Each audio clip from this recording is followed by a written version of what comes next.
there's no net zero carbon without addressing the global built environment, because it accounts for about 40% of the global emissions we have, and similar percentages of other problems such as energy demand, resource demand, and waste generation. So I think there's no net zero without buildings, and that's why we're working on the built environment. Having the City of Westminster as a partner has been fundamental because of their pioneering policies, but also because of where it sits in the world. As many of the colleagues at Westminster said, if we don't do it here, who else should be doing it?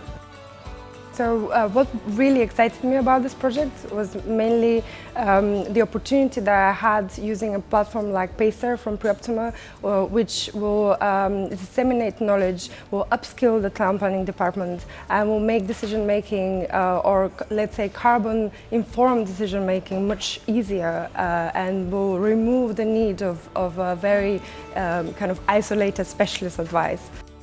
The idea is that this technical co-pilot goes hand in hand with a case officer or a policy enforcer, and it means they don't necessarily need that real expert skill in-house, because the tool holds their hand through the process.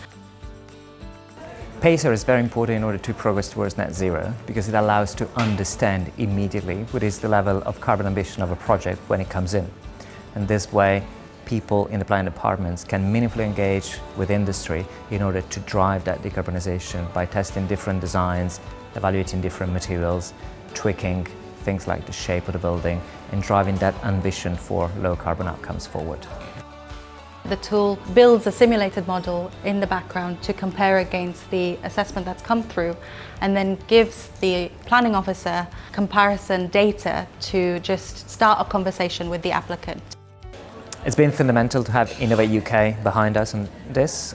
If we had gone just as a private company approaching a very central local authorities in London looking for a partnership, that would have taken years probably to develop, and the funding would have been very hard for us to sustain, whereas the grant allowed us to formalise this partnership under the Innovate UK umbrella.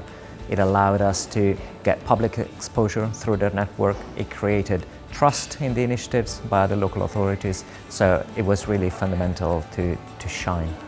I was just amazed to see the interest from the industry. We engaged a lot with local authorities, of course, but when we started engaging with the industry to test the platform, we were completely overwhelmed to see how much support there is for local authorities from the industry when they engage with innovations.